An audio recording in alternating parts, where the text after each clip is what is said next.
दोस्तों, स्वागत है आपका मेरे YouTube चैनल इंग्लिश बाबू पर। और आज मैं फिर हाजिर हूँ आपके साथ एक नई स्टोरी लेकर। और दोस्तों, आज जो स्टोरी मैं आपके लिए लेकर आया हूँ ये एक शॉर्ट मॉरल स्टोरी है। बहुत ही अच्छी प्यारी मज़ेदार कहानी है। कहानी सुनने में आपको मज़ा आएगा। उसके अलावा दोस्तों, आज की इस स्टोरी में आपको कुछ नए इंग्लिश के वर्ड मीनिंग सीखने को मिलेंगे, उनकी करेक्ट प्रोनाउंसिएशन के बारे में पता चलेगा और हमेशा की तरह जो इसका ग्रामर का पार्ट है उसे बिल्कुल डिटेल में कवर करेंगे, तो एक एक स्ट्रक्चर को आप बड़ी आसानी से सीख पाएंगे। तो चलिए दोस्तों, आज की इस कहानी को हम शुरू करते हैं और सबसे पहले कहानी का टाइटल देखते हैं।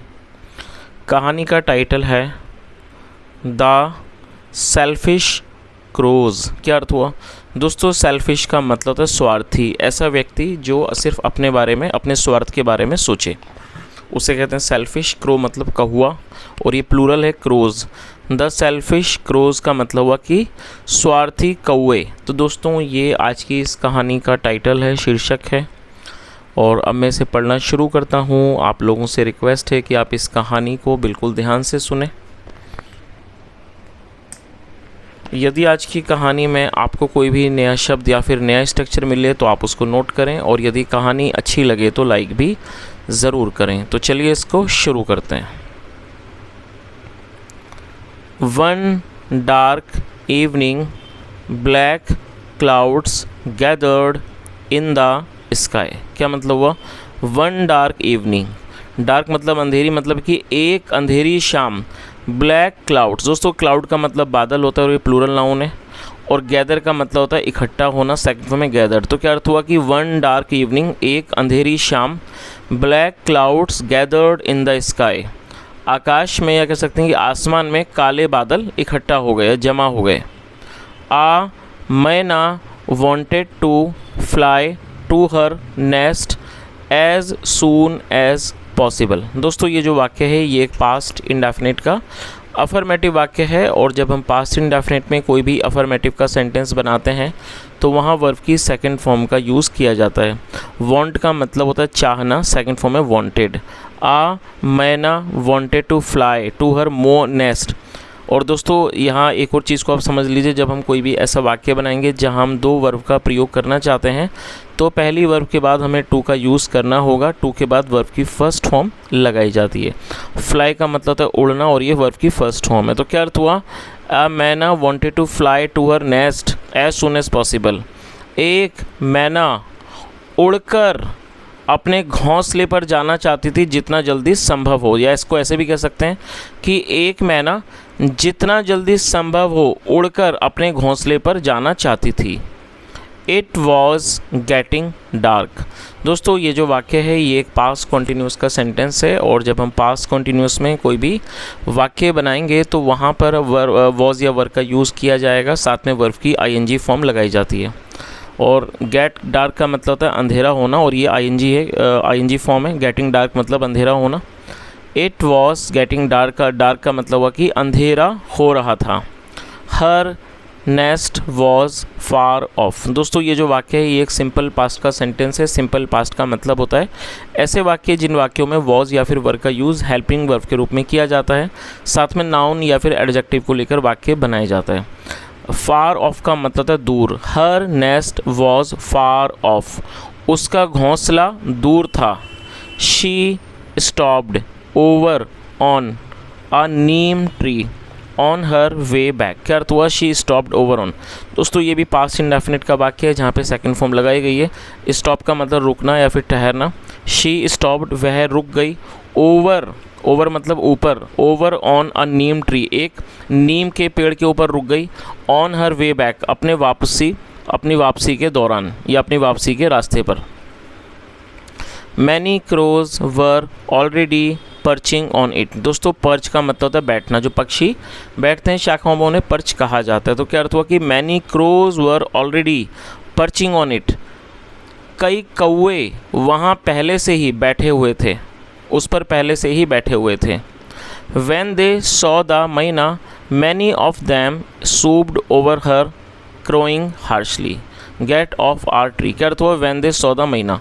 दोस्तों ये जो वाक्य है ये पास्ट इंडेफिनिट का ही अफर्मेटिव वाक्य है, और पास्ट इंडेफिनिट में अफर्मेटिव वाक्यों में सेकंड फॉर्म का यूज़ किया जाता है, और दे का मतलब होता है दोस्तों वे या फिर वे लोग। जब सब्जेक्ट में एक से अधिक लोग शामिल हों तो वहाँ पर दे का यूज़ किया जाता है। ये एक प्लूरल नाउन है, और यहाँ पर एक से ज़्यादा कौओं के बारे में बात हो रही है, इसलिए दे का यूज़ किया गया है।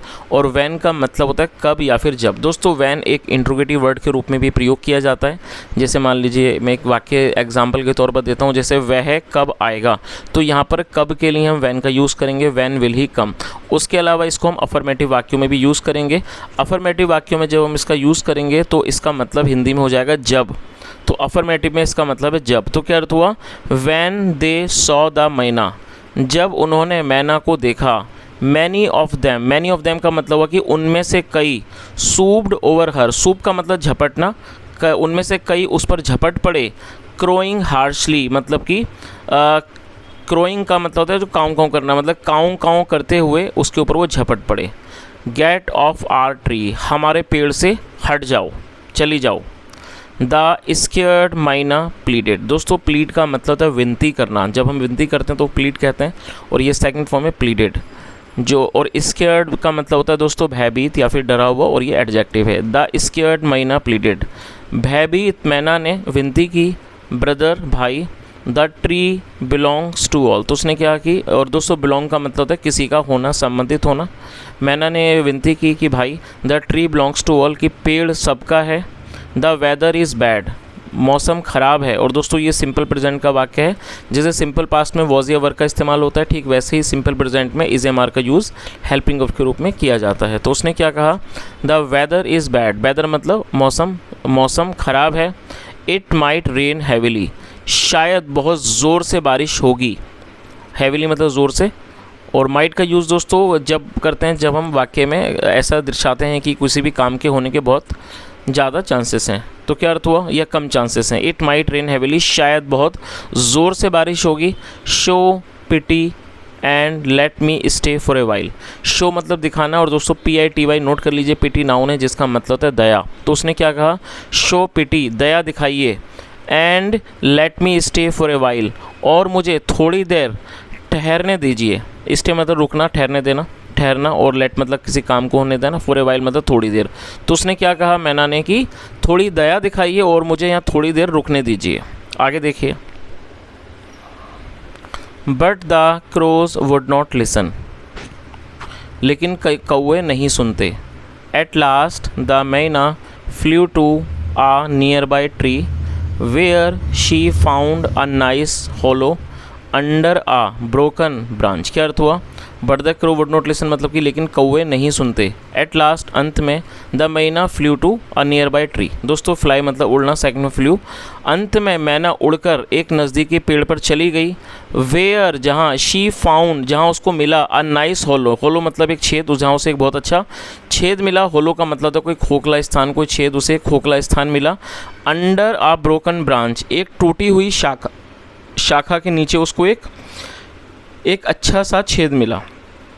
The myna sat in the hollow comfortably, और मैना, और दोस्तों ये पास इंडेफिनिट का ही अफर्मेटिव वाक्य है जहाँ पे सेकंड फॉर्म लगाते हैं। सिट मतलब बैठना, सेकंड फॉर्म सैट। मैना कंफर्टेबली मतलब कि आराम से उस छेद में बैठ गई, या कह सकते हैं उस खोखले खोखले उस छेद में बैठ गई। A little while later, a little while later का मतलब हुआ कि कुछ समय बाद। इट स्टार्टेड रेनिंग हैविली, दोस्तों यहाँ स्टार्टेड का यूज़ किया गया। इसके स्ट्रक्चर को समझ लीजिए, जब हम कोई ऐसा वाक्य बनाएंगे, ऐसे कई बार हम कोई सेंटेंसेस बनाते हैं जहाँ पर हम लगा लगी के बाद कोई क्रिया मौजूद हो, जैसे वह आने लगा, वह दौड़ने लगा, मैं खेलने लगा, राजू नाचने लगा। तो ऐसे वाक्यों में स्टार्टेड के साथ वर्ब की ING फॉर्म का यूज़ किया जाता है। तो क्या अर्थ हुआ, अ लिटिल वाइल लेटर, कुछ समय बाद। इट स्टार्टेड रेनिंग हैविली, ज़ोर से बारिश होने लगी। चलिए दोस्तों, स्टार्टेड का एक वाक्य देता हूँ, यदि समझ गए तो ट्रांसलेट करके कमेंट में बताएं। नोट कर लीजिए, वे लोग दौड़ने लगे। चलिए इसको आप ट्रांसलेट करें ज़रूर और कमेंट में भी बताएं। तो क्या अर्थ हुआ कि थोड़े समय बाद बहुत ज़ोर से बारिश होने लगी। And hail stones started falling, और ओले पड़ने लगे। हेल स्टोन्स मतलब ओले, और ओले गिरने लगे। फॉल मतलब गिरना, और ये ING फॉर्म है। तो क्या अर्थ हुआ कि कुछ समय बाद बारिश होने लगी, ज़ोर से बारिश होने लगी, और ओले गिरने लगे। The myna was safe inside the hollow.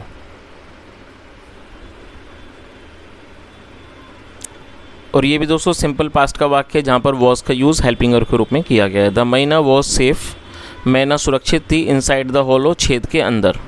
But the crows suffered, लेकिन कौवों को परेशानी हुई। सफ़र मतलब परेशान होना, परेशानी का सामना करना, लेकिन कौवों ने परेशानी का सामना किया। The hail stones came down like small rocks. दोस्तों रॉक का मतलब होता है पत्थर या फिर चट्टान। तो क्या अर्थ हुआ कि जो हेल स्टोन्स थे, जो ओले थे, came down like small rocks, वो पत्थरों की तरह नीचे आए, छोटे पत्थरों की तरह नीचे आए। Many crows got hurt. और दोस्तों गेट हर्ट का मतलब था चोट लगना, और ये सेकंड फॉर्म है। मैनी क्रोज गॉट हर्ट का मतलब कई कौवों को चोट लग गई। एंड सम इवन डाइड, और कईयों की मृत्यु हो गई। आगे देखिए,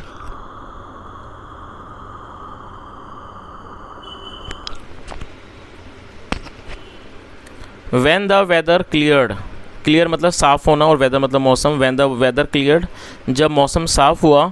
the myna came out of the hollow, come out मतलब बाहर आना, और ये सेकंड फॉर्म है। तो क्या अर्थ हुआ कि जब मौसम साफ़ हुआ, the myna came out of the hollow, मैना छेद से निकलकर बाहर आई। एंड फ्लू होमवर्ड्स, और घर की तरफ उड़ गई। शी सॉ दैट, उसने देखा कि मोस्ट ऑफ द क्रोज, अधिकतर कौवे, वर लाइंग, वो पड़े हुए थे, अंडर द ट्री, पेड़ के नीचे।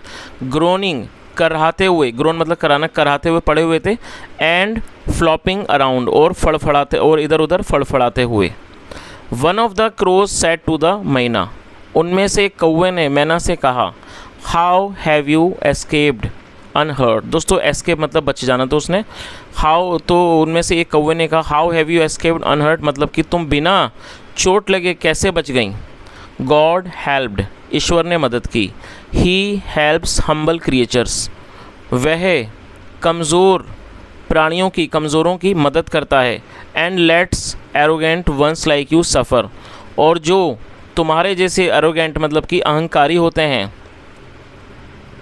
उनको वो परेशानी का सामने करने देता है। द मैना सैड फ्लाइंग ऑफ, मैना ने उड़ते हुए कहा।